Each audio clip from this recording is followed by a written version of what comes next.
Já, en við erum ekki alveg búin og það er Björn Ágúst Sigurjónsson sem ætlar að enda þetta fyrir okkur. En hann er annar af fulltrúum ASÍ í stjórn Vinnueftirlitsins. Hann hefur jafnframt fylgst náið með vinnuverndarmálum, langt árabil og verið fulltrúi verkalýðshreyfingarinnar í málaflokknum bæði hér á landi og erlendis. Og framlag Björns nefnt vinnuvernd, áhugi eða áhugaleysi. Kæru svo Björn.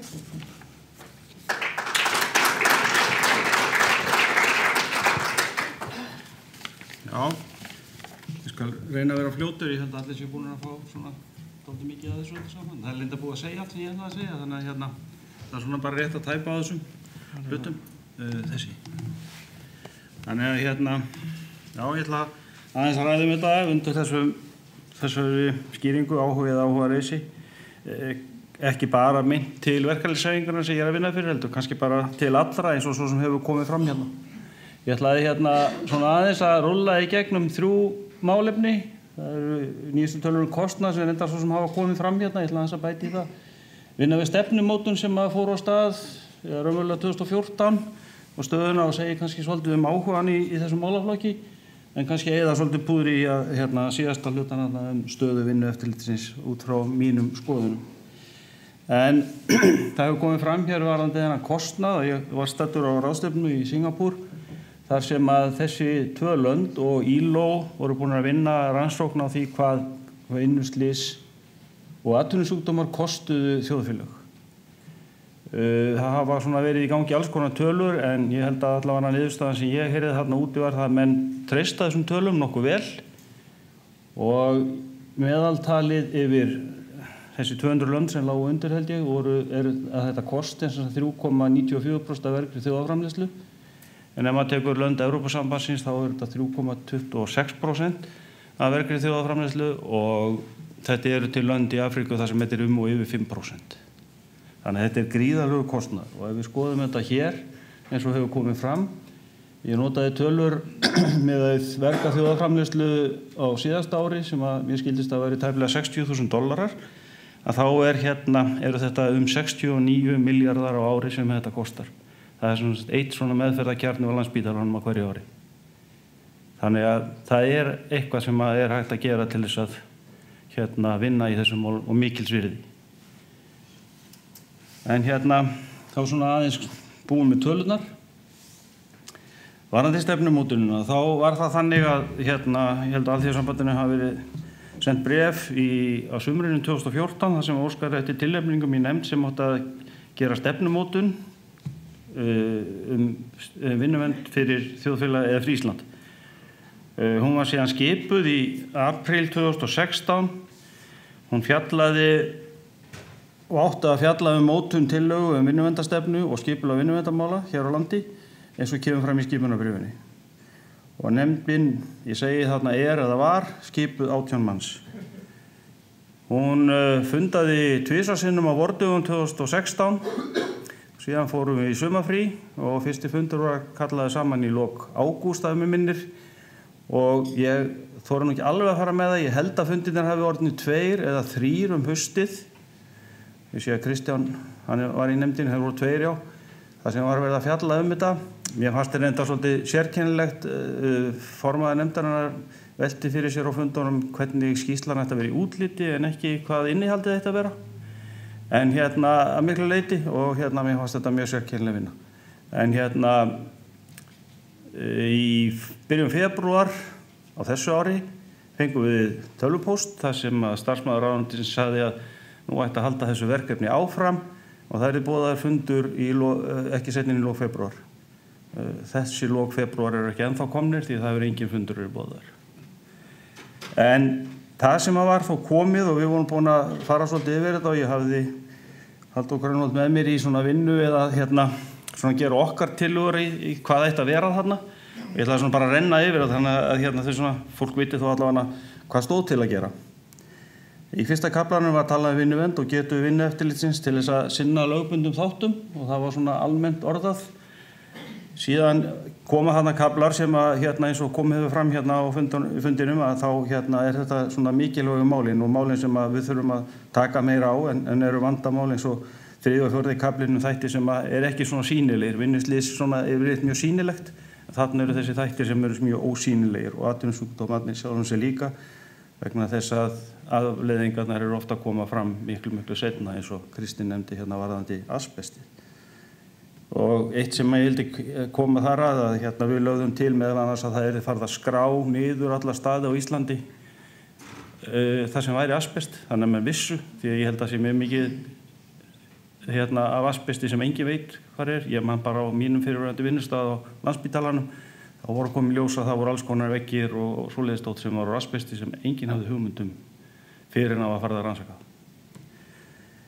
Síðan var þarna kafli vinnuslysin og kafli fyrirkomulag vinnu og það var svona dálítið skemmtileg lesning sem kom þarna í fyrsta lagi. Þetta var svona fyrir skrifstofufólk. Það var svona eins og það væri vinnukrafturinn á Íslandi. Það var ekkert verið að horfa til þess að menn væru að vinna einhverstaðar annars staðar í byggingum eða hvað sem er.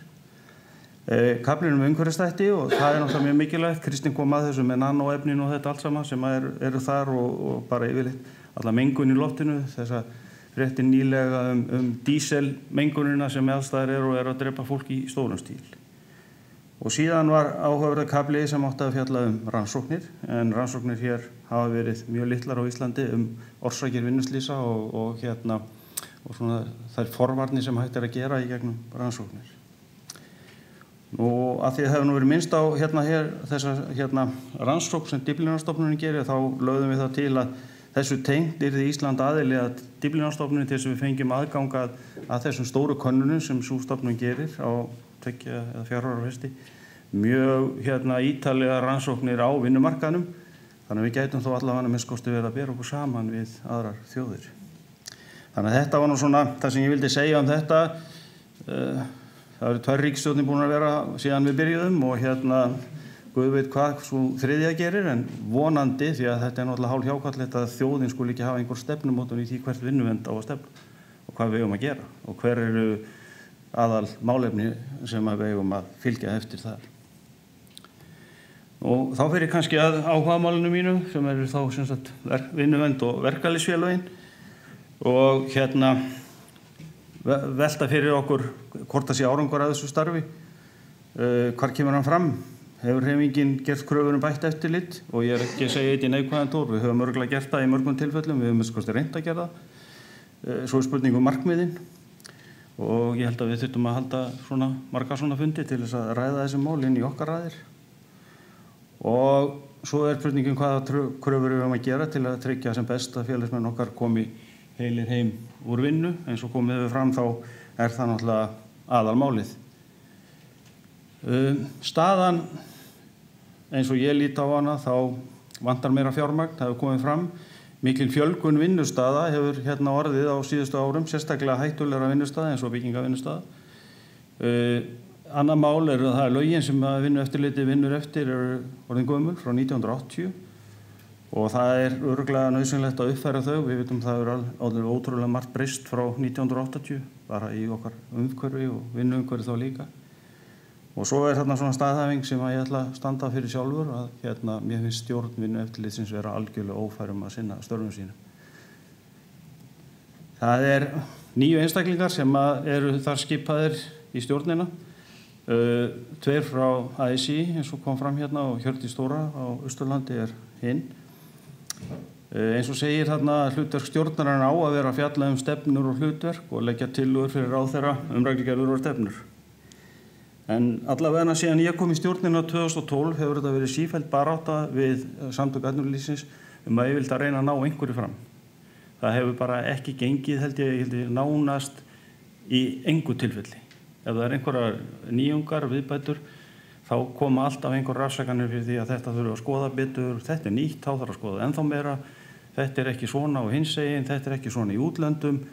Og ef það er í útlöndum þá er það vegna þess að þá þurfum við að skoða það betur vegna þess að þá kannski á það ekkert við hérna. Það er til stór bunki af svona athugasemdum sem að koma við nánast hvert einasta verkefni. Ég ætla að nefna eitt og félagi Sigfús er við unnum þetta dæmi að endurskoðun á reglum byggingavinnustæði sem reglugerð númer 547 frá 96 og það svo sem má segja með hana eins og lögin. Þetta eiginlega svona orðið barnsins tíma og það margt breyst á byggingavinnustöðum síðan. Í samræmi Evrópureglur vorum að vinna að ábyrgð á öryggi á byggingavinnusvæðum væri verkkaupa en nú þetta bara verktaka í hverju tilfelli en við vildum koma þessu yfir og ýmsar aðrar breytingar sem voru gerðar og við unnum þetta með fulltrúa frá samtökum iðnaðarins í líklega rúmlega 1 ár að endurnýja þennan texta og vorum eiginlega komnir svona á endapunktin í þeirri vinnu þegar að samtök atvinnulífsins komast inn í málið og honum fulltrúa samtök iðnaðarins hent út úr þessu og fulltrúi samtök atvinnulífsins kemur og síðan hefur bara ekkert gerst. Það átti að reyna að koma þessu í gegnum lög, hluta þessu máli núna á vordögum og þetta var komið í einhvern lagakafla en það týndist einhvers staðar á förum Alþingis. Ég segi að stjórnarmenn ekki að vinna að málefnum stofnunarinnar sem þeir eru að stjórna, heldur að koma í veg fyrir bætta starfsemi og starfsemi og reglur sem myndu fækka slysum og veikindum. Það bara einhvern veginn eins og það sé ekki, menn eru bara hagsmuna baráttu en ekki að vinna fyrir þá stofnun sem þeir eru stjórnundur. Og ég segi þá bara, höfum við einhvern ávinning að því að vera þarna. Við erum svona sem að reyna að berjast þarna en þetta eiginlega svona frekar leiðinlegt að mæta á fundi þarna mánuð eftir mánuð og verða alltaf vitni að sömu afsökunum fyrir því að það má engu beita og ekkert bæta.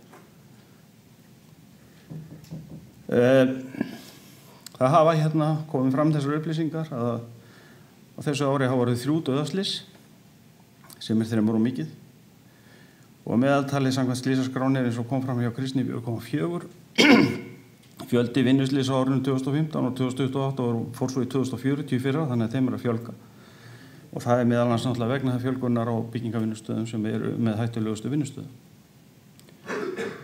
Og ég ætla aðeins að nefna eitt skýrsla sem hefur verið til umræðu í fjölmiðlunum undanfarna daga og mikill umræðu sem betur fer því að ég held að sé bara öllum gott að þetta mál komi upp og til umræðu og það skýrsla Vinnueftirlitsins sem gerð var í kjölfar dauðaslys í Úlfarsárdal og lýsir kannski dálítið ástandinu. Hún í sjálfum sér áfellisdómur fyrir Vinnueftirlitið en það má spyrja sig hverjum að kenna, það Vinnueftirlitinu, það fjármunum eins og hefur komið fram eða hvar liggur vandinn. Hann kannski margþættur. Og það búið að koma fram með stofnunina og fjölda eftirlitsmanna. Ég segi sjálfur að það verður aldrei betra, þó svo þetta sé á ábyrgð atvinnurekanda, þá verður þetta aldrei betra heldur en það að það þarf að senda eftirlitsmenn á staðina. Það það sem svipan sem heldur mönnum gangandi við það að reyna að halda sig við þetta. En ég ætla að taka upp úr þessu skýrslu, hún ennþá í drögum þannig að ég ætla að setja hann ekki í þetta, heldur ætla ég að lesa fyrir ykkur smá kafla og það fjallar semst ekki dauðaslysið, heldur forsöguna. Upplýsingagjöf til Vinnueftirlitsins samkvæmt 3. lið 3. grein reglugerðar 547/1996 var ekki sinnt. Verkkaupi skal samkvæmt reglum senda tilkynningu til Vinnueftirlitsins áður en vinna hefst í samræmi við 3. viðauka. Fyrir slysið þurfti Vinnueftirlitið í 4 skipti að heimsækja byggingavinnustæðin vegna öryggismála. Það vel yfir meðaltali heimsókna á aðra byggingavinnustæði. Fyrstu afskipti og fyrirmæli Vinnueftirlitsins öryggismála á verkstæðunum voru gefin 7. október 2014. Þar var gerð krafa öryggis- og heilbrigðisáætlun fyrir verkið, samkvæmt þessum reglum sem búið að nefna hér og gefin fyrirmæli fallvarnir og umferðarleiðir. Ekki var tilkynnt úrbætur á þessum fyrirmælum. Næsta heimsókn var þann 10. júní 2015, það komið nýtt ártal. Þar sem eldri fyrirmæli fyrir skoðunar voru ítrekuð og frekari fyrirmæli gefin varðandi fallvarnir, vinnuvernd og afmörkun svæðis kringum krana. Ekki var heldur tilkynnt úrbætur á þessum fyrirmælum. 3. heimsóknin, og svo 4. reyndar kemur það strax á eftir, 31. mars 2016, enn eitt ártalið. Þar sem aðalverktaki gefin aðvörun vegna fyrirmæla Vinnueftirlitsins var gerð krafa tafarlaus viðbrögð við fyrirmælum Vinnueftirlitsins ella mætti búast við þvingunaraðgerðum eða lokun.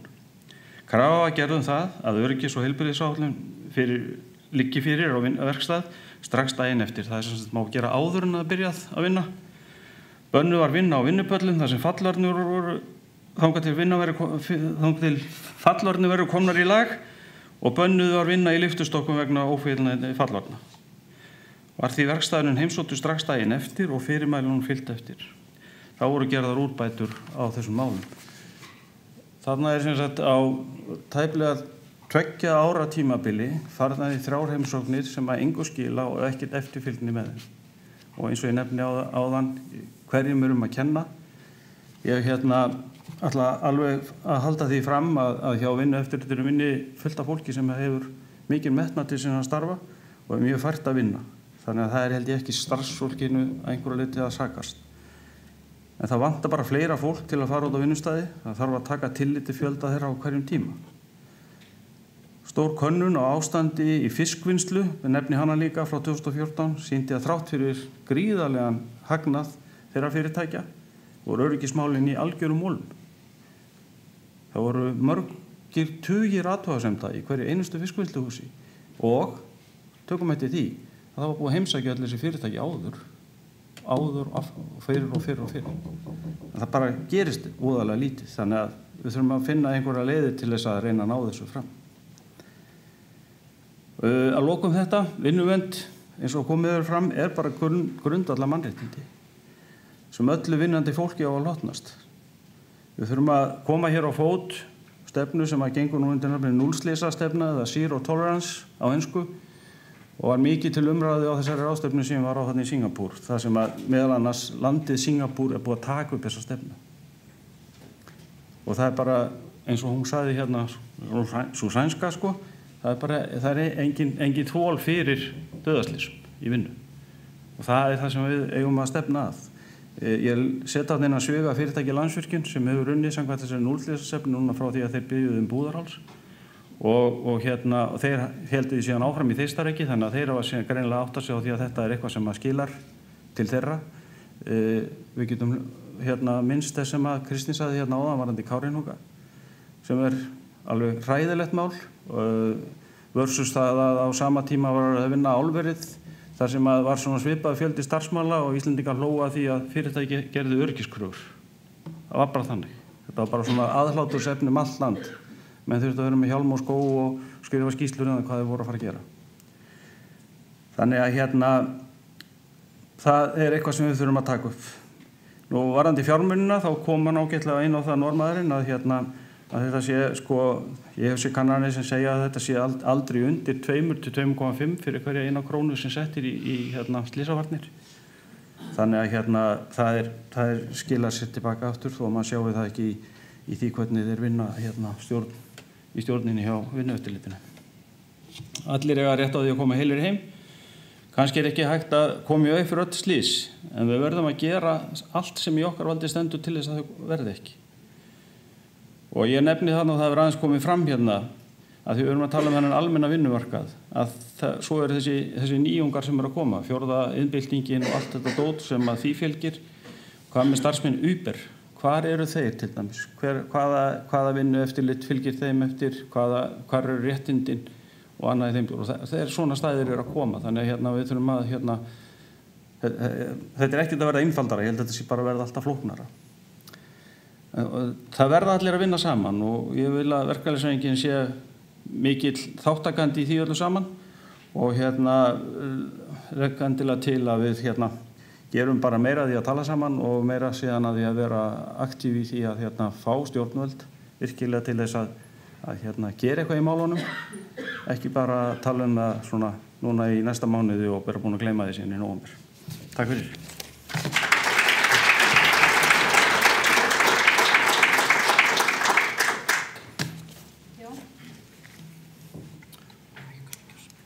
Halló.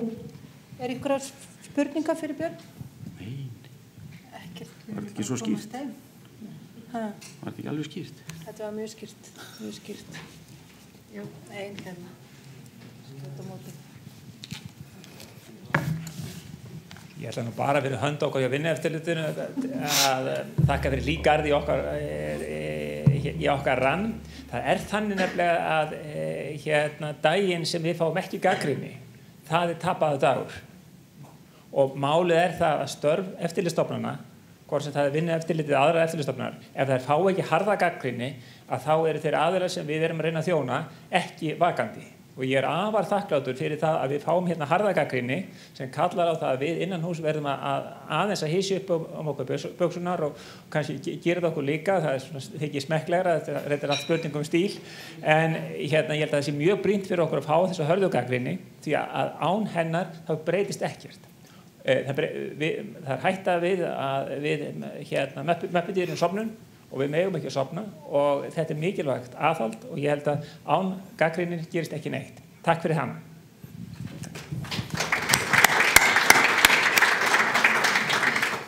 Halldór? Nú eiginlega meira svona komment heldur en fyrirspurn. Sko, þessi fundur hér er tilraun okkar ein af fleirum vonandi til þess að setja þessi vinnuumhverfismál á dagskrá, eða ofar á dagskrá. Og eins og hér hefur komið fram að þá einhverjum ástæðum erum við, og þá held ég sé eiginlega engin undanskilin, ótrúlega hyskin þegar kemur að velferð og heilbrigði fólks á vinnumarkaði. Og ég held að verkalýðshreyfingin eigi að taka þetta til sín og við erum að gera það. Stjórnvöld eiga að taka þetta til sín eins og Björn var hérna að rekja að menn ákvaða að fara að gera eitthvað í málunum og móta einhverja stefnu sko á vordögum 2014 og ekkert hefur komið út úr í ennþá og virðist ekki vera á leiðinni. Þessi fjármunir sem eru settir í eftirlitið og fræðsluna og við vitum að eftirlit er mikilvægt vegna þess að það skapar aðhald en líka vegna þess að það skapar þekkingu sem síðan er hægt að byggja á til þess að gera betur. Fræðsla er líka mjög mikilvæg, en þess að hún skapar þá þekkingu á því hvað má gera betur. Kannski eigum við að prófa að gera eins og Norðmennir, gera einhvers konar sáttmála heilbrigðan vinnumarkað, láta reyna á það hvort að við getum þá með samtökum atvinnurekenda, verkalýðshreyfingunni og stjórnvöldum búið til einhvers konar sameiginlega sýn hvert við viljum stefna og á grundvelli hennar þá búið til einhvers konar aðgerðaráætlun hvernig við viljum ná þeim hérna markmiðum og þau markmiði hljóta að vera að allir komi heilir heim úr vinnu, hvort sem við erum að tala líkamlegt heilbrigði eða andlegt. En ég held líka að það sé mikilvægt að hafa í huga að þegar upp er staðið að þá er það vinnustaðurinn og það er atvinnurekandinn sem ber náttúrulega kjarna ábyrgð. Það er stjórnunarrétturinn, það er tekin ákvörðun það með hvaða hætti skipulag vinnunar er, það er tekin ákvörðun það með hvaða hætti er staðið að verkefnum og öðru leyti, en að sjálfsögðu eins og hér kom fram og kannski það sem hefur skilað Norðmönnum áfram er að þetta sé hann unna á gólfinu í samstarfi starfsmanna og stjórnendana þar sem þekkingin á hættunum og líka lausnunum liggur best fyrir. Þannig að ég held að það sé eitthvað sem að við höfum þá líka að taka með okkur. Og auðvitað verðum við síðan að horfa til framtíðar og alla þessar breytingar sem við vorum að horfa upp á. Sem betur fyrir erum við ekki búin að fá Uber hér. Við erum ekki búin að fá þetta nýja plattformhagkerfi eins og menn kalla. Ég kalla þetta nú bara gráa eða svarta hagkerfi, þetta er ekkert annað í grunninn, en við vitum að því tengist mjög gjarnan óöryggi, ekki bara hvað varðar tekjur og kjör og vinnuaðstæður, heldur líka hvað varðar það sem að lítur að vinnu umhverfinu. Þannig að verkefninu eru klárlega ærin og ég held að það sé mikilvægt að við höldum áfram þessari vegferð og vonandi þetta bara byrjun á því. Slæðurnar og þessi fyrirlestrar, þeir verða síðan settir inn á vef Alþýðusambandsins, svona ekki eftir mjög langan tíma. Það er hann nafni minn hérna sem að stjórna tækninni og hann þá ákveður hvenær það verður tilbúið, þannig að við getum þá rennt yfir þetta aftur og lært enn og aftur af því sem hér hefur komið fram. En ég bara þakka ykkur kærlega fyrir samveruna.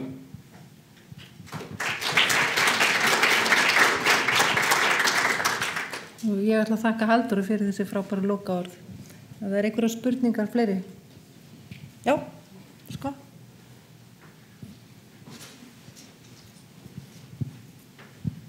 Já, særverði. Kristján Kristinsson heiti ég er öryggistjóri Landsvirkjunar. Ég vil þakka fyrir góða fund hérna, mjög margt fróðlegt og gaman að heyra hvað menn eru tilbúin til að takast á við.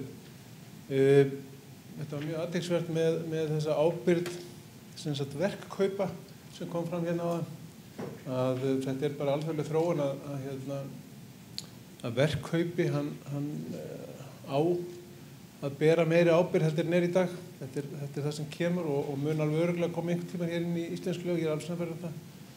Nú síðan varðandi svona slys að þá held ég alveg sama hvað við bætum mörgum eftirlitsmönnum. Að þetta fyrst og fremst starfið á vinnustöðunum sem skil okkur árangri. Það þarf að koma þaðan, það ekki þú byggir ekkit ofan á þetta með því að vera með fjölga eftirlitsmönnum eitthvað rosalega. Það aðalatriðið að fyrirtækin og starfsmennir komi sér upp öryggismenning á vinnustæðum. Þá ná menn árangri. Það það sem skiptir máli. Takk fyrir.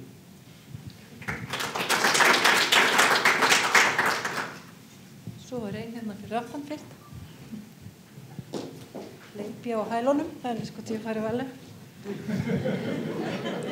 Já, komið sæl, ég heiti Margrét S. Björnsdóttir og formaður stjórnar vinnueftirlitsins og mér langar til að segja nokkur orð í tilefni af því sem Björn Ágúst sagði hér áðan. En fyrst auðvitað bara þakka kærlega fyrir þennan fund sem hefur verið virkilega góður, finnst mér, og mikilvægt fyrir okkur að læra af reynslu þeirra þjóða sem að bestum árangri ná að þessu leyti sem við erum að tala hér. En það alveg rétt sem Björn Ágúst sagði. Í fyrsta lagi vil ég segja að starfsfólk vinnueftirlitsins, þetta mjög hæft starfsfólk, það ekki mikil starfsmanna velta, mér finnst að vera mjög áhugasamt og vera svona hugsjónafólk sitt starf, alveg eins og við fundum áðan hjá Kristni Tómasinni hérna í upphafi. Þetta hugsjónafólk vinnuvernd, en í stjórninni sem skipuð bæði fulltrúum atvinnurekenda og launþega og svo ég ein sem sagt fulltrúi ráðherra, skipuð ráðherra, að þar á sér stað, ég bara leyfi mér að segja það og ég hef verið mjög hugsi yfir því, ansi grimm hagsmunagæsla af hálfu atvinnurekenda. Og ég hef reynt að standa með, eins og Björn Ágúst áræðanlega og Halldór geta vitnað ég hef virkilega reynt að standa með launþega hlutanum í stjórninni. En það hefur verið einhvern veginn, hefur skapast svo hefð að þau mál sem að við fáum til úrlausnar að það reynt að ná einhvers konar samstöðu eða málamiðlun.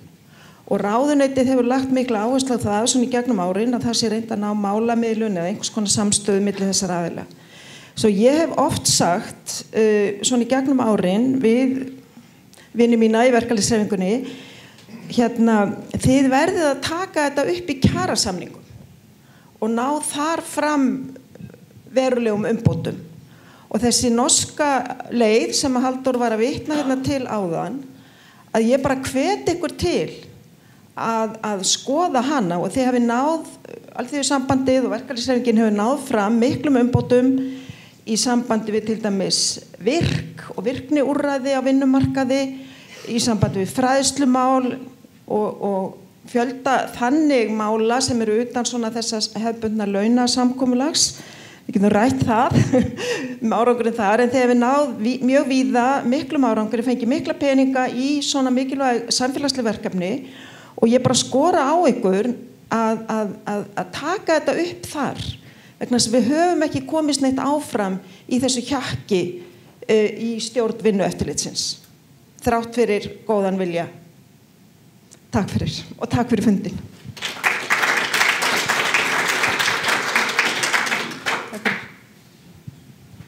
Mér langar bara rétt í lokin fyrir það fyrst að þakka fyrir bara frábæra ráðstefnu og fín innlegg og margt til umhugsunar fyrir okkur til að taka með heim.